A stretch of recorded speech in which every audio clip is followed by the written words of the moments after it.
વિદ્યાર્થી મિત્રો, આજે આપણે 10મા ધોરણમાં વિજ્ઞાનમાં 10મું ચેપ્ટર છે ફિઝિક્સનું પ્રકાશ પરાવર્તન અને વક્રીભવન વિશે થોડી માહિતી છે. અંગ્રેજીમાં એક વાક્ય છે, absence of light you can't C that. મતલબ તમે પ્રકાશની ગેરહાજરીમાં કોઈ પણ વસ્તુને જોઈ શકતા નથી. એ પ્રકાશ એટલે સૂર્યપ્રકાશ એવું જરૂરી નથી. એ ટ્યુબલાઇટનો પ્રકાશ હોય, ટોર્ચનો પ્રકાશ હોય, મીણબત્તીનો પ્રકાશ હોય, કોઈ પણ પ્રકારનો પ્રકાશ હોય તો ચાલી શકે. કોઈ પણ વસ્તુને દ્રશ્યમાન થવા માટે, કોઈ પણ વસ્તુને જોવા માટે જ્યારે કોઈ વસ્તુ પર પ્રકાશના કિરણો પડે અને એ વસ્તુની સપાટી પરથી પ્રકાશ પરાવર્તન પામી જ્યારે આપણી આંખમાં પ્રવેશે ત્યારે તે વસ્તુ દ્રશ્યમાન થાય. આપણા ચેપ્ટરની અંદર જે પ્રકાશનું પરાવર્તન છે એની અંદર બહુ ડીપમાં માહિતી જોવાની છે. તો એની અંદર કોઈ પણ વસ્તુને જોવા માટે પ્રકાશ છે અનિવાર્ય છે. તો આ પ્રકાશ શું છે? તો કે સૂર્યમાં કેન્દ્રીય ગલન પ્રક્રિયા થાય ત્યારે વિકિરણ સ્વરૂપે ઉર્જા ઉત્પન્ન થાય, જેની તરંગ લંબાઈ છે 10⁻14 મીટરથી 10⁶ મીટર. એમાંથી ફક્ત આપણે દ્રશ્ય પ્રકાશને જ જોઈ શકીએ છીએ.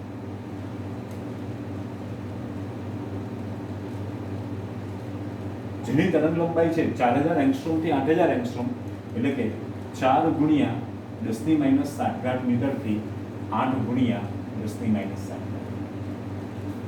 ફક્ત આપણે આટલો પ્રકાશ જ જોઈ શકીએ છીએ. દ્રશ્ય પ્રકાશથી ઓછી તરંગ લંબાઈનો પ્રકાશ એને પારજાંબલી કિરણ કહેવાય, જેની તરંગ લંબાઈ 100 એંગસ્ટ્રોમથી 4000 એંગસ્ટ્રોમ, એટલે કે આમાં જો મેક્સિમમ તરંગ લંબાઈ આપણને મળી ગઈ છે અને 4 ગુણ્યા 10⁻60 મીટર છે. 100 એંગસ્ટ્રોમ, 1 એંગસ્ટ્રોમ બરાબર 10⁻10 મીટર. જો તમારે આને કન્વર્ઝન કરવું હોય તો 100 એટલે 10નો વર્ગ ગુણ્યા 10⁻10 મીટર બરાબર 10⁻8 મીટર થાય.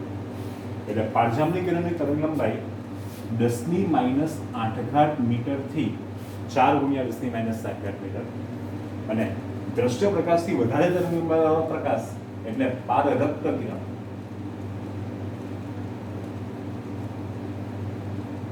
જેની તરંગ લંબાઈ 8000 એંગસ્ટ્રોમથી 10000 એંગસ્ટ્રોમ.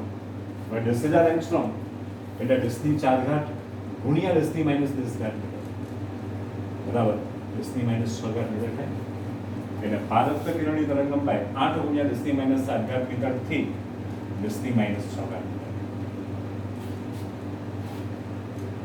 દ્રશ્ય પારરક્ત કિરણથી વધારે તરંગ લંબાઈવાળો પ્રકાશ છે એટલે રેડિયો તરંગ.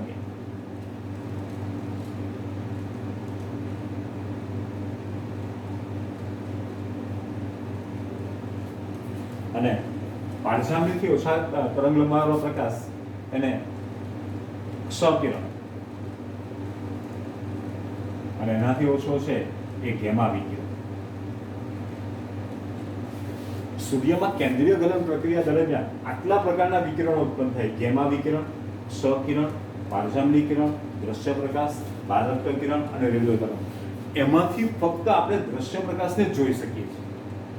તો આટલી તરંગ લંબાઈવાળા વિકિરણો એટલે કે 4 ગુણ્યા 10⁻60 મીટરથી 8 ગુણ્યા 10⁻60 મીટર તરંગ લંબાઈવાળા વિકિરણો આપણી આંખમાં સંવેદના ઉપજાવે એટલા માટે આપણે પ્રકાશ કહીએ છીએ.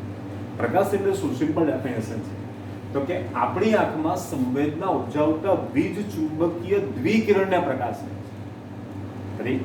આપણી આંખમાં સંવેદના ઉપજાવતા વીજ ચુંબકીય દ્વિકિરણને પ્રકાશ કહે છે. અને પ્રકાશ એ બિનયાંત્રિક તરંગ છે. પ્રકાશ એ બિનયાંત્રિક તરંગ છે અને જેનો શૂન્યાવકાશમાં વેગ 3 ગુણ્યા 10⁸ મીટર પ્રતિ સેકન્ડ છે. 3 ગુણ્યા 10⁸ મીટર પ્રતિ સેકન્ડ છે. જો બોર્ડની પરીક્ષામાં આવા ડાયરેક્ટ વેલ્યુ છે તમને સીધી પૂછાય એવું જરૂરી નથી.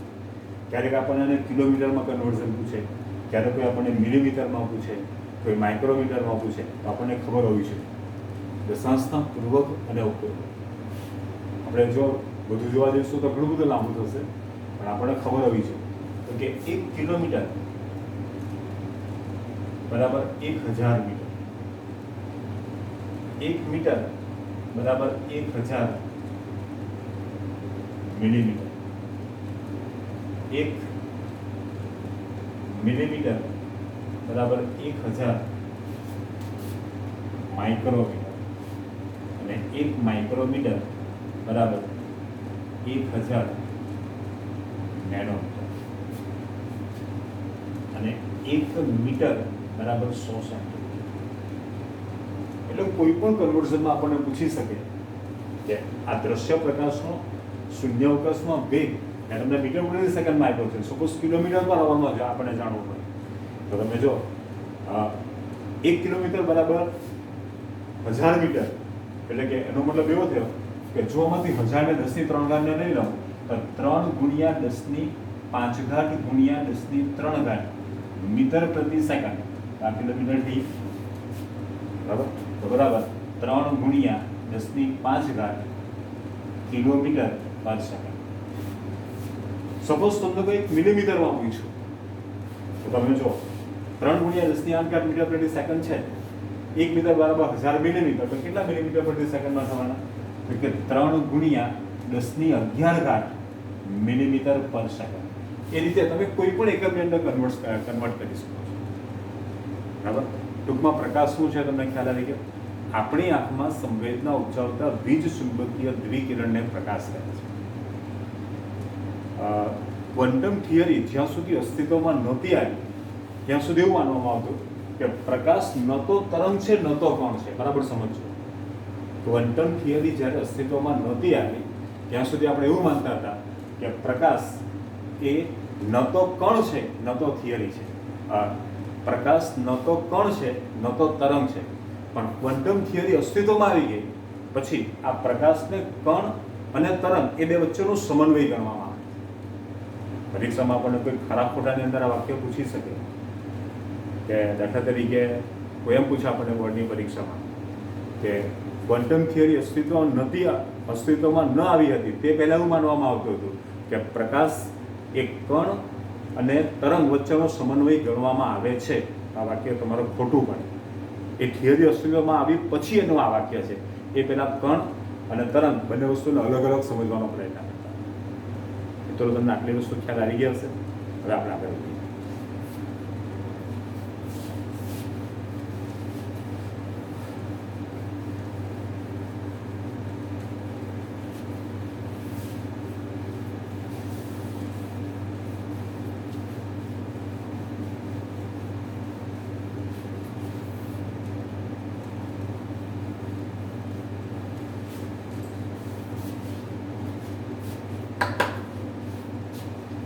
જોઈએ આપણે કિરણ એટલે શું.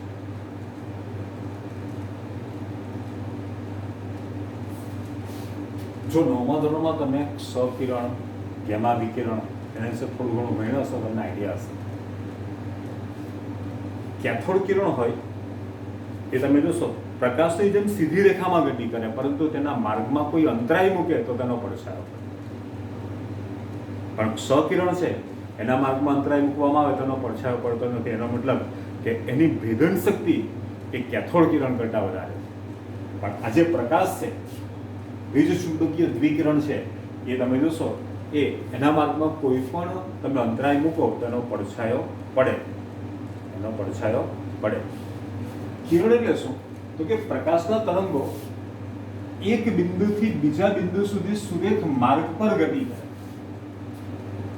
પ્રકાશના તરંગો એક બિંદુથી બીજા બિંદુ સુધી સુરેખ માર્ગ પર ગતિ કરે. આ એક બિંદુથી બીજા બિંદુને જોડતા સુરેખ માર્ગને કિરણ કહે છે. અને કિરણપુંજ જે કિરણોનો સમૂહ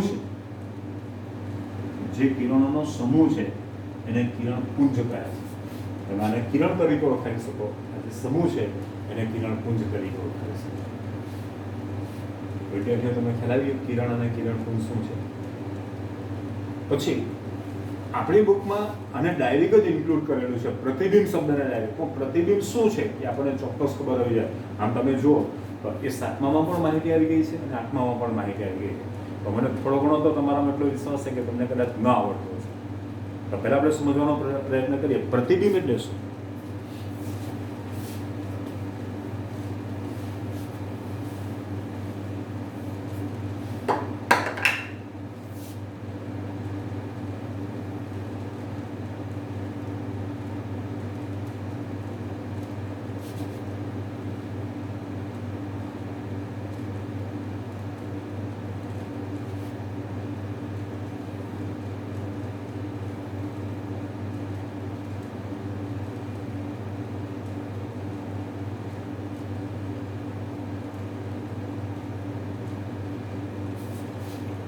જો તમને આ રચના કદાચ ખબર હશે તો આ અંતર્ગોળ અરીસો છે, આ બહિર્ગોળ અરીસો, આ અભિસારી અરીસો છે, આ અપસારી અરીસો છે. જો કોઈ વસ્તુને હું અંતર્ગોળ અરીસાની સામે વક્રતા કેન્દ્ર C થી દૂર મૂકી દઉં, અને નામ આપી દઉં AB. પહેલો નિયમ છે, કિરણ છે એ બિંદુમાંથી મુખ્ય અક્ષે સમાંતર પસાર થાય, અભિસારી છે એટલે એ પરાવર્તન પામી અને આંખમાંથી પસાર થાય. બીજો નિયમ છે એને તમે વક્રતા કેન્દ્ર C માંથી પસાર કરો.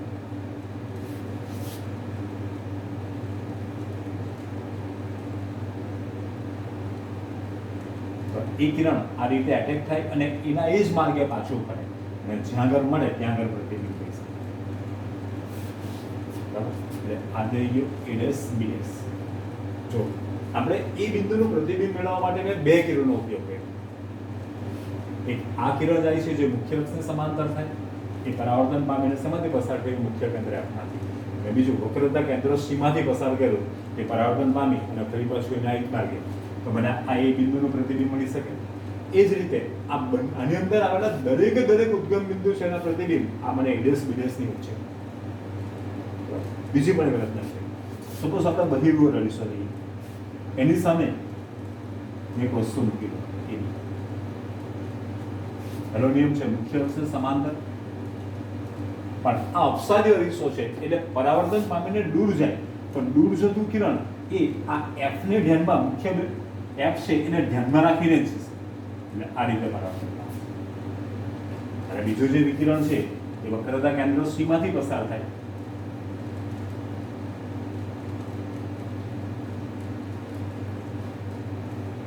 આ નિયમનો ઉપયોગ કરો તો આ રીતે અહીંયા છે A' B'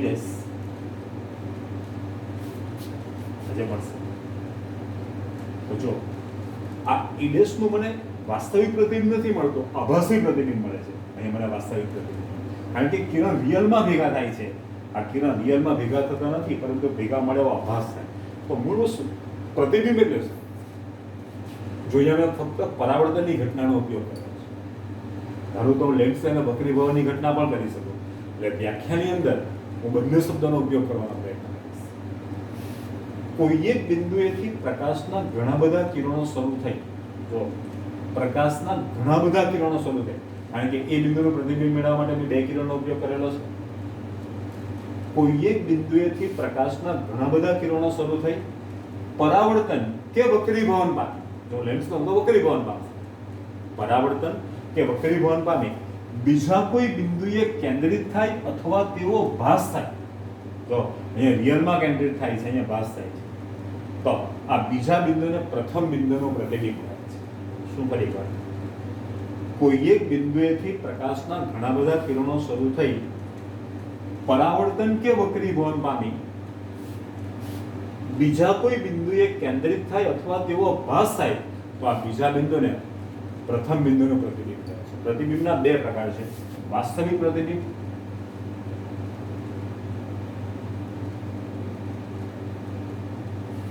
અને આભાસી પ્રતિબિંબ.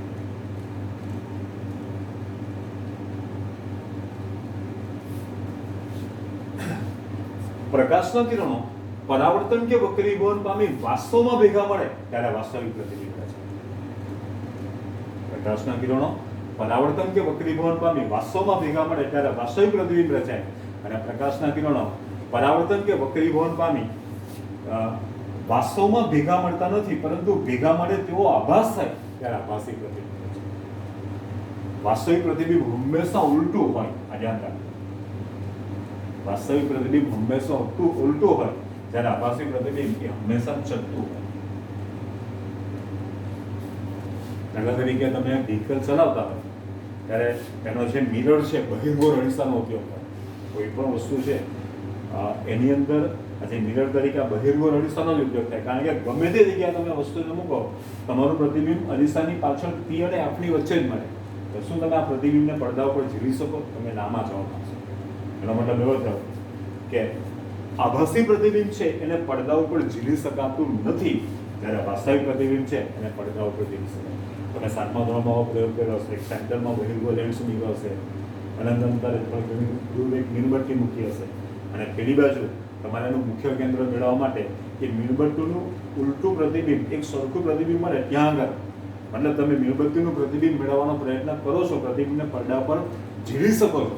એટલે વાસ્તવિક પ્રતિબિંબ છે એને પડદા ઉપર ઝીલી શકાય, જ્યારે આભાસી પ્રતિબિંબ છે એને પડદા ઉપર ઝીલી શકાતું. અને એના પછીનું જે સેન્ટેન્સ કહેવા જાઉં છું એ તમે બધું ભણી જશો ને પછી તમને આઈડિયા આવશે. અંતર્ગોળ અરીસો અને બહિર્ગોળ લેન્સ એના વડે વાસ્તવિક અને આભાસી એમ બંને પ્રકારના પ્રતિબિંબ. અંતર્ગોળ અરીસો અને બહિર્ગોળ લેન્સ એના વડે વાસ્તવિક અને આભાસી એમ બંને પ્રકારના પ્રતિબિંબ મળે. જ્યારે બહિર્ગોળ અરીસો, અંતર્ગોળ લેન્સ અને સમતલ અરીસો એના વડે માત્ર ને માત્ર આભાસી પ્રતિબિંબ. એટલે પરીક્ષામાં આપણને કોઈ પૂછે કે વાસ્તવિક પ્રતિબિંબ અને આભાસી પ્રતિબિંબનો તફાવત સ્પષ્ટ કરો, તો એટલીસ્ટ તમને 3 મુદ્દા હોય. એક બીજી વાત તમારે ધ્યાનમાં દોરવાની હતી કે ઘણીવાર આપણે પરીક્ષામાં આપણે પૂછીએ ત્યારે કે તફાવતના 2 મુદ્દા લખો, આપણે શું ફક્ત 2 મુદ્દા લખીને આપીએ છીએ. આપણે એવું નથી કરવું, મિનિમમ 3 મુદ્દા લખો. એટલે કદાચ ઉતાવળમાં તમે આમ તેમ થઈ જાવ ને એકાદ મુદ્દો ખોટો પડે તો તમને પૂરેપૂરા માર્ક મળી શકે. એને સુધી ખ્યાલ આવી ગયો બધાને? હા, પછી જઈશું.